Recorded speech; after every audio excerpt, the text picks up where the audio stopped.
भाजपा सरकार और गोदी मीडिया इस समय फिर जो है भारत में एक जहर उगलने वाले हैं, या यूं कह लीजिए कि जहर उगल दिया है। ओबीसी जाति में जिस तरीके से भाजपा सरकार और गोदी मीडिया जो जाति में जहर उगल रहा है,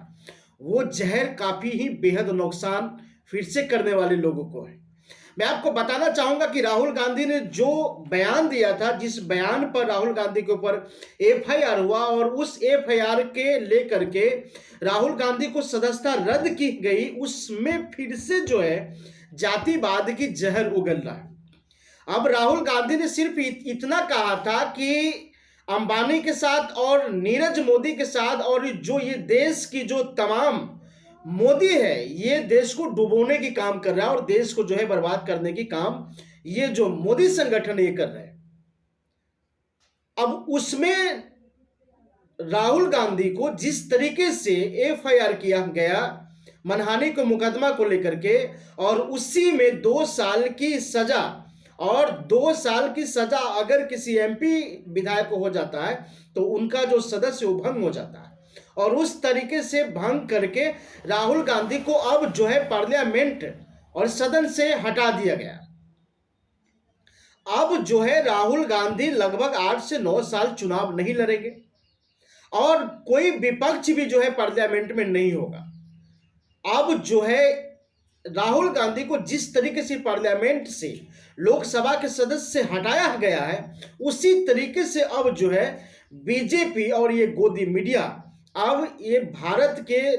ओबीसी के बीच से हटाने का पूरा प्रयास कर रहा है और ओबीसी में एक जहर उगल रहा है। अब जिस बयान को लेकर के राहुल गांधी ने बयान दिया था, राहुल गांधी के बयान पर अब जो है बीजेपी सरकार और गोदी मीडिया कह रहे हैं कि ओबीसी जाति को राहुल गांधी ने बदनाम किया है। अब ओबीसी जाति को बदनाम कैसे कर दिया? क्योंकि ओबीसी जाति से ही प्रधानमंत्री और अमित शाह आते हैं, और इस दोनों के ऊपर जो राहुल गांधी ने बयान दिया है वो ओबीसी जाति को जो है बदनाम करने वाली बयान जारी कर दिया है। अब ओबीसी को समझना पड़ेगा कि राहुल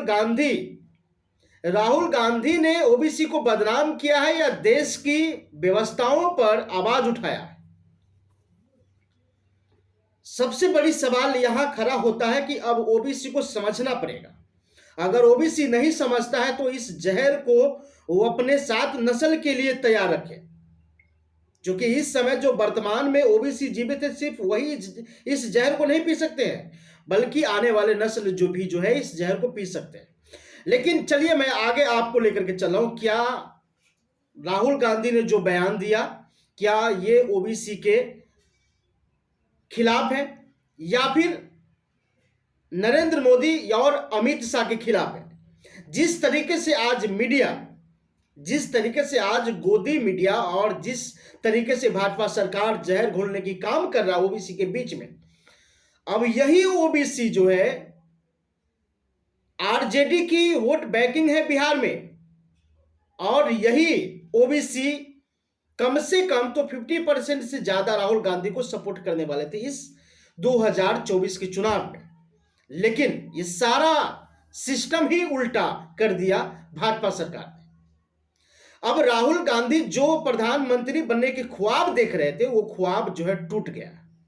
और राहुल गांधी को जो है राजनीतिक से 8 साल के लिए बाहर कर दिया गया। लेकिन एक सबसे बड़ी और भी सवाल खड़ा होता है,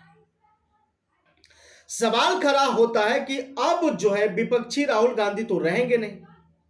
प्रधानमंत्री का चेहरा तो कोई कांग्रेस में है नहीं, तो कांग्रेस तो पूरी तरह से अब संसद में जो है ध्वस्त हो गए। अब जो भारत के सिस्टम में जातिवाद में जो ओबीसी है, अब वहां से जो है इसको उखाड़ फेंकने के काम चालू हो गया। लेकिन उखाड़ फेंकने से पहले ओबीसी को यह निर्णय करना पड़ेगा कि क्या आपने सिर्फ अपने स्वार्थ को देखेंगे या देश के हित में देखेंगे। देश के हित में जो राहुल गांधी ने बयान दिया, कहा कि मैं मर सकता हूं, मैं मर जाऊंगा लेकिन अपने बयान से पलट नहीं सकता हूं, मैं देश के लिए काम कर रहा हूं, देश हित में मुझे जो भी करना पड़े मैं कर सकता हूं। लेकिन ये फिर से जो जातिवाद की जो जहर जो घुल रहा है बीजेपी और ये गोदी मीडिया, इसके लेकर के आपको सतर्क रहना पड़ेगा कि जिस तरीके से बीजेपी के नेता गिरिराज सिंह भी एक बहुत बड़ा बयान दे रहे हैं जातिवाद पर, जिस तरीके से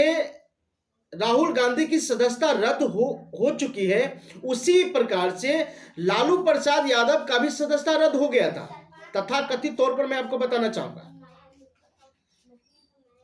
अब ये जो साजिश चल रही है ओबीसी को लेकर के, ये बहुत बड़ी बात हो रही है, लेकिन इस बात को आपको समझना पड़ेगा। लेकिन जिस तरीके से अगर आप जो विरोध है, सच्चाई है, अगर आप उसको अगर इग्नोर कर रहे हैं तो ये बहुत बड़ी ओबीसी समाज के लिए बहुत बड़ी खतरा है।